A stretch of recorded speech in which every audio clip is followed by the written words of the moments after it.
Welcome on into GoldSheet TV Super Wildcard Weekend Edition. Newbie and I are breaking down every single game, so we have to get right to it.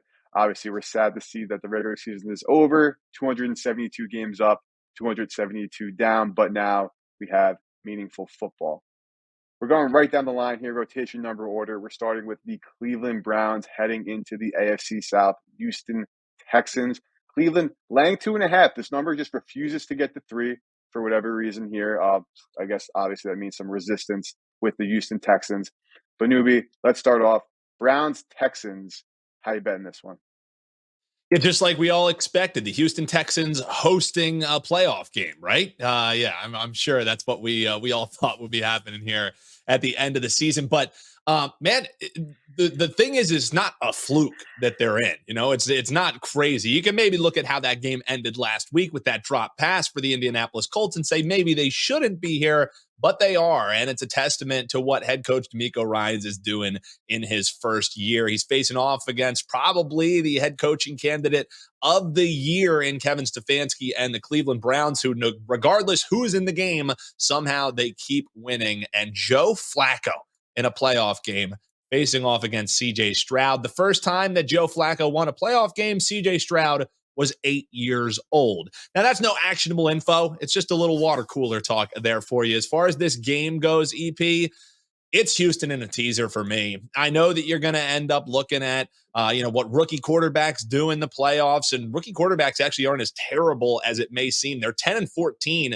straight up in the common era here as far as winning the game goes. And now Houston's getting points at home, and as it's sitting at 2.5, it's a perfect mold for taking them up to 8.5. Will CJ Stroud magic continue against this defense? I'm not so sure, and Cleveland should be able to score points against this Houston defense, but getting points at home, up and over 8.5, it fits the teaser mold for me, and I'll let you know what we're pairing it with a little bit later. I know you're seeing this a little bit different, though. How are you breaking down this game?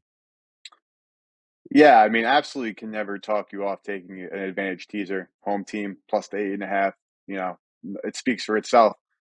I just really think that the Browns are being undervalued, not just even in Mm. this game, but even in the course of the entire postseason. Like we've seen this team already beat the Ravens. The way that Kansas City's offense goes, I would say that I think that the Browns could even beat the Chiefs. If even Miami comes through, I think the Browns would definitely beat the Dolphins. And I think that the Miami Buffalo would be a game that the Browns, if they could dominate the defensive line of scrimmage, could cause a lot of issues and wreak havoc on Yeah. Josh Allen. So this is a team that I'm actually very bullish on for the course of this postseason run. Now, can they lose this game and I have egg on my face? Sure. But my handicap on this game is more so about the coaching, right? Like these are the two Mm. candidates for coach of the year. It looks like Stefanski's got the runaway. And while DeMeco Ryans is getting all this credit, which he deserves, I'm not sold that him and Bobby Slowick are really this like amazing tandem. This team has CJ Stroud as a quarterback, a guy who is as good as realistically all but like 7 or 8 players in the league right now, and he's a rookie. Yet they're still 26th in neutral pass rate on offense, meaning that this team, they just love to run the ball, especially on early downs, like absolutely no reason, right? Like I definitely get the physicality aspect of wanting to run the football. You know, it makes your team like makes the pass game easier. There are some positives to be able to establish a run. When you have CJ Stroud and you had the weapons that you did have, of course, Tank Dell, Noah Brown banged out and potentially out, but throw the football. I think that Stefanski overall, like he has shown his decision making over the course of his career. He's being one of the most analytically driven coaches, making the correct fourth down decisions. So I think that given that the Browns have the edge in the coaching is going to be a big thing that's not being discussed. I can sit here and talk X's and O's, you know, what Joe Flacco did against this defense Mhm. not that long ago. Um, Obviously, no CJ Stroud in that game, but I could, you know, go and break down that matchup and, you know, make inferences, you know, the Browns defense, number one in EPA, like a bet on the road. Like I could go into all those things, but I just wanted to kind of give another perspective that while those things are true, and that's another reason that's part of the handicap, I'm not ignoring those things, of course. But I think that the key element for winning and covering this game that is not being discussed enough is the coaching. I discussed that when we broke down the Texans Colts game, and I said that I think Steichen's the better coach, and that showed because the Houston Texans in that game continued to run the ball on first and second down to like a 25% success rate. When they threw the ball, we saw what they did all game long, but they didn't do it. right? Like you have to be able to do what you're supposed to do. So the Colts, who I think had a better coach, should have won that game. It was just one off throw. Like that running back was running into the Mm-hmm. end zone there, and that was the football game. So long-winded way of saying that just to provide another angle, I love the Browns. It's a gold sheet play. It's a client play, something, of course, I bet myself. And I am bullish on this team all playoff long. Well, and there's a reality where we both cash. You win by a field goal, I'll cash my teaser leg, and you get home for the clients with Cleveland laying the 2.5. And I'm also glad that you mentioned the ability to arrive at a handicap from different ways. You know, the old saying, there's more ways to Mm-hmm. skin a cat, because that's how I ended up in this next Miami and KC game. If you're ready to get into that one, Yeah, it's the sure. same thing is with Miami. So Kansas City laying the 4 against Miami here at home. It's going to be frigid. It's going to be bad temperatures. And obviously the talking heads and a lot of other shows are talking about the record that Miami has against winning teams. And let's be real, you know, where there's smoke, there's fire. Is this team quite there Mm-hmm. yet? I'm not so sure. I know I don't want to take this team as a short kind of dog going up against the Chiefs team that I know all the talk is fraudulent this, fraudulent that. The Chiefs haven't been that great either. But for me, arriving on, if I'm playing this game, I'm laying in this game, is because Kansas City, they're coming into this game rested. Last week, instead of putting their starters in, putting them in harm's way, they end up resting everybody, having them ready, saying, hey, let's just get ready for our playoff matchup. And now Miami, they went all out in the game against Buffalo, left it all there on the field. They were left with a Tua turnover to end the game. And what do they have to show for it? Injuries and cluster injuries at that. Key linebacker injury in Van Ginkel. Now that's added on top of 2 safeties that are on the injury report. Mm-hmm. Xavier Howard, he didn't practice on Tuesday, so we'll see what their health is like. But to me, this is a potential for Kansas City to make a statement and undo a lot of maybe the criticism that they rightfully had this season. I think with those linebacker injuries, this is a Pacheco game. I think you look at Pacheco props, he's going to be running angry as he is one to do, looking like the cartoon character that he is once he gets into the open field. I think Kansas City wins this game by at least a touchdown with the weather, with the injuries, with just the spot for Kansas City. Now, if Kansas City covers a game and no one's around to watch it because this thing only streams on Peacock, does it really count? As long as my bank account gets the money, that's all I care about. I'm laying the 4 with Kansas City here. I very much want to go on this Peacock rant, but I'll save it. Like, how is it not Save on it. cable? Like, we're making me buy Absurd, whatever. dude. That's just such a joke. Like obviously these two teams played in Germany earlier this season, but that was in a controlled environment. So, it didn't have the Mm-hmm. Miami benefit of the home field advantage or the Kansas City benefit of having Miami completely out of their element.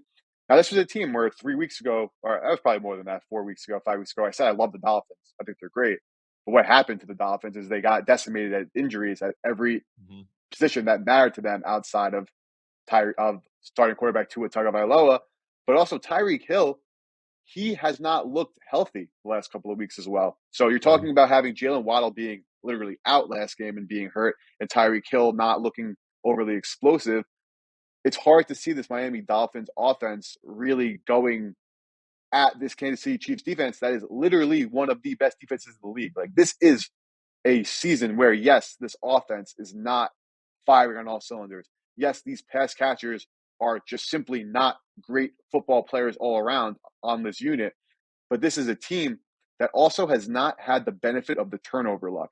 Like, you can talk, we'll talk about, actually, it's escaping me, but one of the teams in the playoffs coming up, I'll remember when we talk about them, but they have a lot of their EPA per play on defense is predicated on the fact that they were forcing turnovers. So when you Mm-hmm. eliminate, it's the Lions, I just remember, when you eliminate the turnovers the Lions forced, this defense is simply bad, like very bad. Like, they're already bad, but they're very bad. The Chiefs defense is one of the best defenses in the NFL without forcing those turnovers. Yeah. So there is definitely a reason to believe that there is like some statistical regression available for the Chiefs where they're going to start seeing more short fields if they're able to force these turnovers, which they should because they're a very good unit. They'll give Patrick Mahomes more short fields, have to stop Kansas City from having to create explosive plays only to score, and not have them make these methodical drives if they can actually shorten the field a little bit. They haven't been able to do that. So long-winded way of saying that the Chiefs at like 11-1 or 10-1, I think is an amazing bet to Yep. win the Super Bowl. I made that bet as well. So like I definitely bought it on Mahomes here to get it together. He is the greatest quarterback in the league right now. But I do agree with you, newbie, that if I'm playing this game, I am laying it with the Chiefs. Miami will be able to run the ball, which has been the real Achilles heel. The Chiefs will give you the run, but they want to lock down the passing game. But at the end of the day, like I think that the injuries have taken too big of a toll on this Dolphins team. But then again, I know it's not a rookie quarterback, but this is Tua Tagovailoa's first playoff game. And first-time Yep. quarterbacks in playoff games do not fare well against experienced quarterbacks. They're like 27% against the spread in the last 20 years or so. Again, it's not meaning sense where it's like, okay, in this situation, but based on the matchup, I'm all Chiefs here. Yeah, and like you said, like all of these things are already baked into the line. The weather is baked into the Yeah. line. The injuries are baked into the line. The Tua Yeah. being its first playoff game, that's all priced into the line. Mm-hmm. But if all of that is true, this force still just feels short to me. A little I'm bit. sure people get in the comments and bring up metrics, rightfully so, about this Miami offense and how you're getting over a field goal and everything. Even over a field goal, this line just still feels short to me, even knowing what all we know about this game. So it's just, if I have to play this game, I'm laying it. This is one that I probably would bet with my own money. It's one of the ones I like a little bit more. We're going to break down every single game. We'll tell you which ones we Mm-hmm. like, which ones we don't. Pauly told you he has a client play in the Cleveland game. This is one Mm-hmm. that I probably would take cash out of my own pocket and lay it with Kansas City. I think it's a great spot. Yeah, like you're not finding edges in the playoffs, right? Like these numbers are very well priced, but like it's kind of just coming down to like we've talked about in some other games this season in the NFL. It's like a put your nuts on the table kind of game, right? Yeah, Like you think the Chiefs are exactly. the better team and can win, put that there. I will just mention this briefly because I botched this week actually. Like I didn't recognize how quickly the prop lines are coming out. There was so much movement in some of these prop markets that like I really feel like I missed the boat a little bit, and can talk about Mhm. that later in a different game because there's one in particular I like, so I'll talk about it. But yeah, seems like we're in agreement there on the Chiefs. Now moving on to the next AFC game, Pittsburgh at Buffalo. Now this is a matchup, newbie, where obviously the Bills, a lot of talk about them coming back and winning the AFC East. But anyone with two eyes can see that they limped their way there. But you still have to win, right?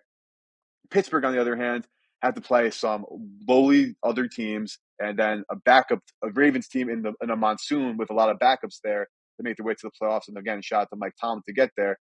But newbie, 10-point spread. I know it's at home. I know what the Bills do at home, but it's 10, right? It seems at least seems long. I mean, I don't want to lay double digits with the Buffalo Bills, Yeah. even in a horrible storm, even in, a potential bad weather game, even with the injuries.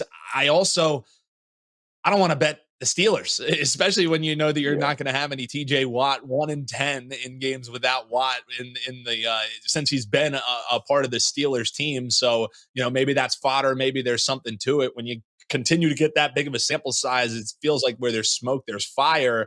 I'm not going to belabor the point on this game. I'm not laying 10 with Buffalo. I'm not taking 10 with Pittsburgh. It's so ugly, but the only way I'm looking is under 36 in this game. Warren, he looked pretty bad in their final week. He's kind of the explosive part of that Pittsburgh backfield, which figures they're going to look to slog it out with Najee Harris, and that's a lot less Hmm. explosive plays that you're potentially going to get. Buffalo, sure, they could absolutely explode offensively, but I don't know. It also seems like a team that kind of was holding on. They flipped the script once they switched their Hmm. offensive coordinator. Credit to them. They got better, but there still hasn't been that Diggs and Allen connection. And I don't think they find it with bad wind. I don't think they find it with a lot of with potential of having a lot of snow there as well. Let's get an ugly, fun snow game. Under 36 is the only thing I would bet in this game. Yeah, then obviously the lower the total, the more value there would be presented on Pittsburgh there because you're getting 10 points in a game with a projected 36 points. Not Yeah. something you want to pass up solely. A guns ahead would be Pittsburgh, but again, like you don't have to bet every playoff game. There are not edges in Mhm. every single playoff game, especially even now. I think you guys aren't going to see the show till Thursday morning, maybe Wednesday night. Like the number, maybe if you could have got 9.5 earlier under that key number in the week, you could have looked there. But another thing I just wanted to mention too, and why I do like your just look on taking the under and kind of not overthinking it, newbie, is this Buffalo Bills offense is just not explosive. And with Gabe Hmm. Davis's potential injuries being banged up, like he is their boomer bust guy, he's not going to be, if he's not 100%. So this offense that already lacks explosiveness is not going to be able to be explosive. And also Pittsburgh, they like to run the ball early and often. They looked great doing it against, the Bengals and the Ravens, who, even though Baltimore's backups, but Baltimore also is susceptible against the run in general. Since Daquan Yep. Jones came back off IR, this Buffalo Bills rushing defense has really gotten much more stout again. So I do see the potential for a slogfest here. So I see your under. Gun to head would be Pittsburgh. I just don't want anything to do laying 10 in a playoff game, Yep. especially with a team with the Bills that are definitely not like anywhere near their best form. But newbie, let's talk this one. Now, this is a game that I'm actually very intrigued by. We're starting to get to the storylines right now, so we can go a little bit more detail. But Green Bay Packers, Dallas Cowboys. Mike McCarthy, head coach of the Cowboys, of course, led the Packers to a Super Bowl ring with Aaron Rodgers not too long ago. Jordan Love, now the heir apparent, looking really, really good down the line. Like, literally looks like all you can ask for in a franchise potential quarterback. Dallas is laying 7.5. We know how good they are at home. We just saw Green Bay put up back-to-back really good performances, but against divisional opponents, and I think that is something that warrants consideration. But newbie, would you lay over a touchdown with Dallas at this point, or are you really like a Jordan Love and Packers believer, and this spread you think might be long? Yeah, I mean, again, with this game, I think it's a great number. I think it's a terrific number to entice action on both sides because with how Green Bay has played down the stretch, you could make a lot of sense on a handicap that makes you fall on Green Bay getting over a touchdown, getting over that hook. Just for me, I want to simplify it, man. At 7.5, I'm fine pairing that in my teaser with Houston and taking Dallas on down to essentially a pick 'em price. Even if I have to do the 6.5 point teaser, I know I lose a little bit of value on that. But honestly, I don't think I have to. I would even tease it down to 1.5. I know people get in the comments and tell me this is a bad tease. That's a bad tease. Dallas winning this game is a no brainer to me. McCarthy's going to have the guys ready to go. Mm-hmm. I think last week showed a lot. There was a push come to shove moment in that Washington game. You never thought that Dallas wasn't going to win that game. Let's be real. Any Eagles fans who thought they could potentially still win the division, they were delusional. That was never going to be a spot where Dallas didn't win that game because they have not covered. That was a potential early. It was a bit of a slogfest, back and forth, some turnovers going the way of Washington. And Dallas dug in and said, nope, we're going to boat race this team. We're better than them. Let's get it done here on the road and get it done by margin. I think same things happens here. I think they win this game by margin. It might be fun. It might be, a bit of a slogfest early on in the game. But when push comes to shove, McCarthy will have his guys ready to go. They get to host a home playoff game. They get to undo. Did Dez catch it? Yes, I'm sure when they see they have to play Green Bay, that's the first thing in many minds of the Cowboys faithful. I think they're going to be ready. I think, pairing them in the teaser is the no-brainer for me. So the official bet for me is Houston up and Dallas down, even at a 6-point teaser. But I would lay it with Dallas in this game at 7.5 as well. I think they win by at least 10. I think this is a major flex your muscles Dallas game where Green Bay, I think getting to the playoff is a pretty impressive, with everything that we saw out of Green Bay. Just getting here is an impressive mark for them. Dallas isn't just looking to get here and get bounced. They're going to be buzzing in this game. I think it's square, but laying it with Dallas is the way that I would do it. I see this game exact same way you see it. I would lay the points with Dallas, and that would be it. You look at some of the success that the Green Bay Packers defense specifically has had, and a lot of their best games from like an EPA and success rate perspective come against their divisional opponents. And that is because that is what Joe Barry, their defensive coordinator, what he knows. When he knows what you're going to do, they're great at stopping it. And same with Matt LaFleur as offensive coordinator. When they have an inkling or have understanding of what you want to do defensively, they're really, really great at building schemes when they know what's coming. When they don't necessarily know, like when they let the Carolina Panthers put up 30 points on them, that is just kind of all you need to know. Like I know that that point's been made a bunch of times, but I think it's really important. Like you have a team that got shut out in back-to-back weeks come I mean, it wasn't in Carolina, but you allowed that team to drop 30 on you. Like, I'm not talking about 14, 17, maybe their best success. We're talking about a 30-point outing. And that's just a microcosm of the theme of this Joe Barry defense. Like, this is one of the worst Mhm. defenses in football in certain aspects, but they kind of round out their numbers because they play the Lions really well and stuck out a win in that second game, though they got blown out the first one. But that was a huge motivation spot for Detroit. They beat the Vikings really badly. Yes, they're playing a crappy quarterback.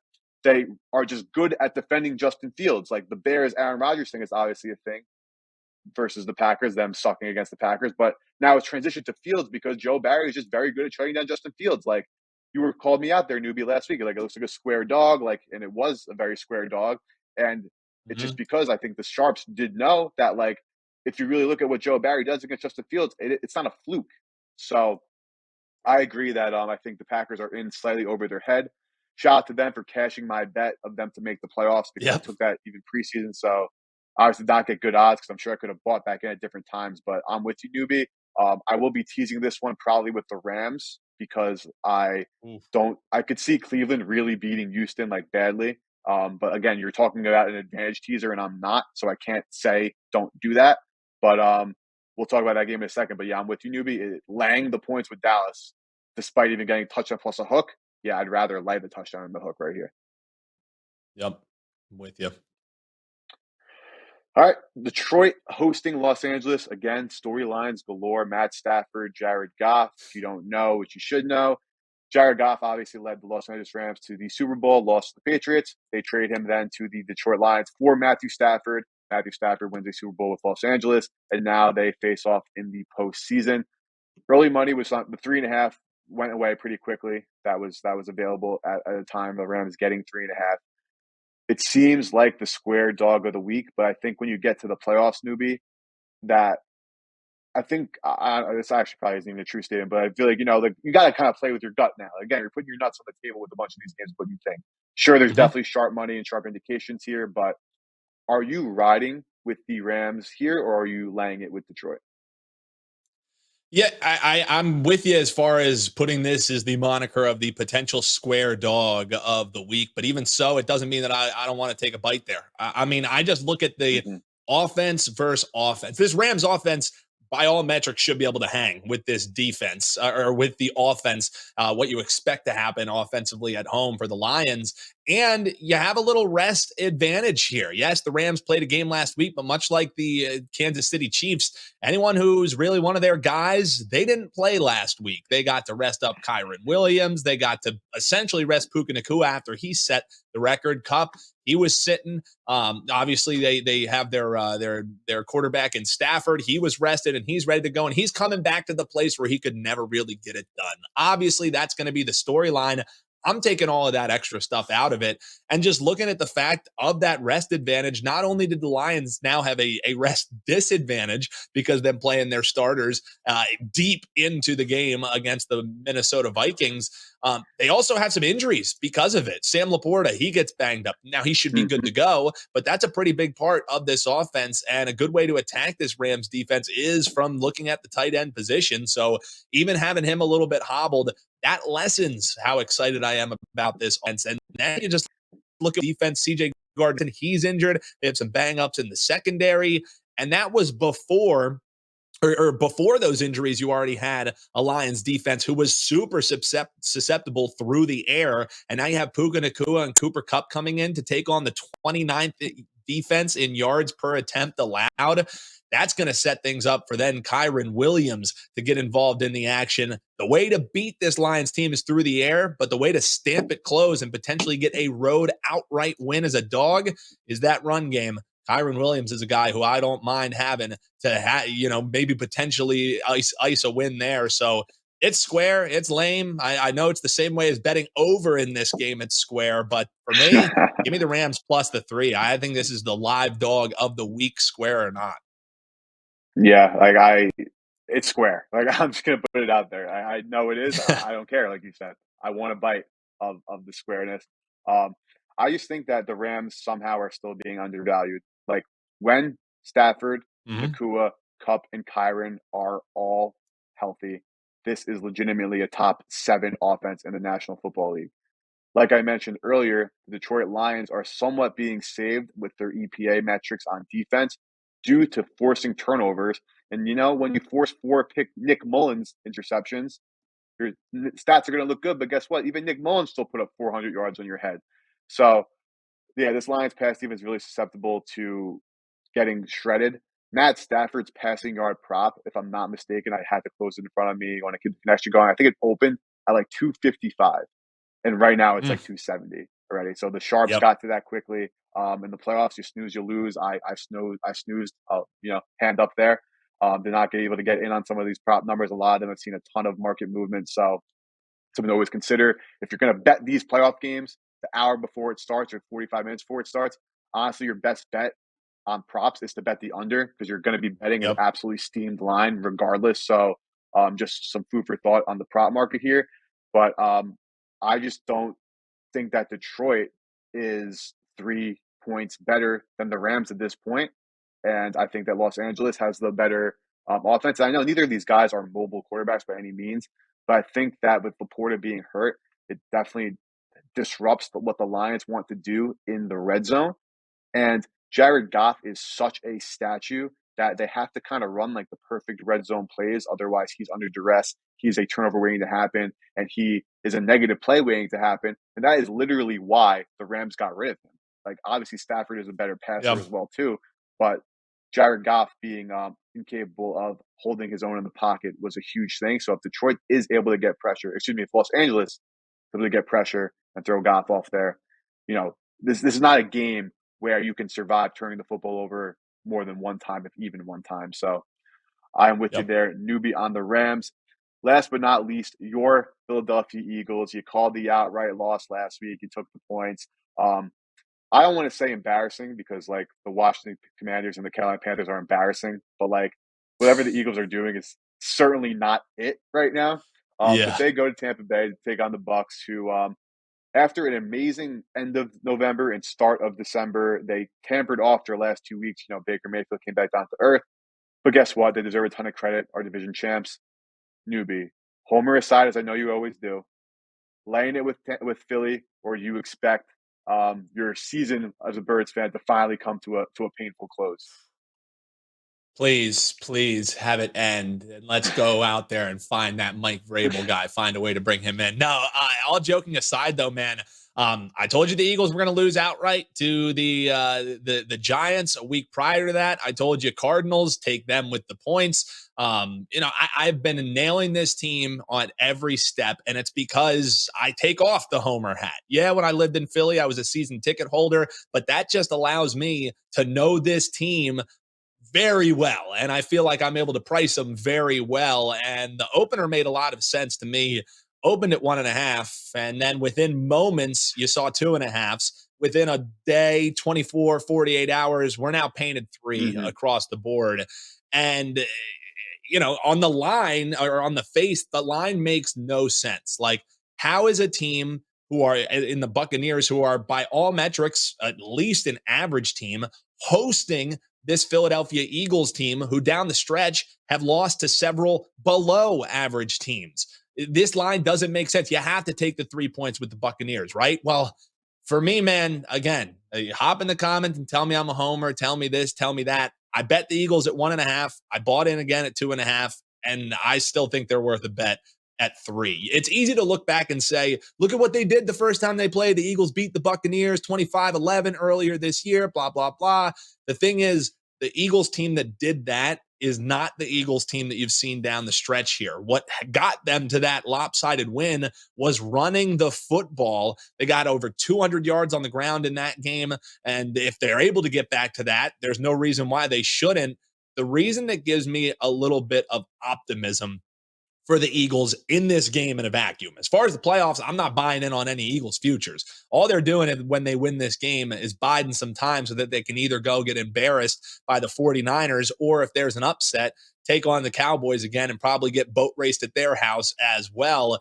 But the thing is, this Eagles locker room, there's even been some quotes. One was from Dallas Goedert that almost hinted at the fact that they were just not playing possum, but we're just happy to be in the playoffs because of injuries. You look at Darius Slay, he's going to be back in this game. He opted to have an electoral surgery, and everyone was saying, what the heck? The 1 seed is still in play. I think internally this team was never playing for the 1 seed or the 2 seed. They were just looking to hang on. And this is the ultimate, like you say, nuts on the table, prove it spot, whatever you want to say. All these quotes from the locker room are good and well for the Philadelphia Eagles. But if they go to Tampa Bay and lose, expect some major shape up as far as the top goes for this team and as far as the roster goes as well. You mentioned at the top, how would I like this game to go? Honestly, I would prefer a loss. Like, let's get it out of the way. Let's start, fixing something up and save us from the embarrassment of Brock Purdy getting to flex on us in the playoffs. I would prefer that. However, in reality, what's going to happen is the Eagles are going to win this game, and they're probably going to win it by more than a field goal. So, as I said, EP, I laid the 1.5, I laid the 2.5. Sitting at 3, as long as it's under that hook, I'll lay the 3 too. What do you think? So if the Rams, obviously covering 3.5 is different than winning outright because you're getting the points. Mm-hmm. But if they do win, then you do have yourselves a date with the Dallas Cowboys in Dallas Yeah. next week. So that could be something very, very fun to monitor.